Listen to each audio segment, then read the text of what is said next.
San Pedro. Okay lang sa akin kung ako'y dedo na, basta't ikaw ang lagi kong kasama. Kaya ale, nasa langit na ba ako? Yeah!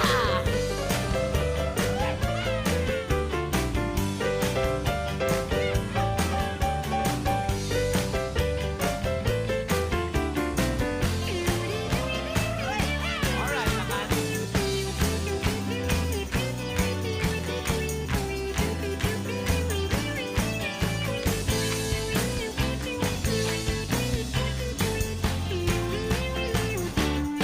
At paglabas ko, niyaya ko na siyang pakasal. Inanggihan niya at nasabi may asawa na siya.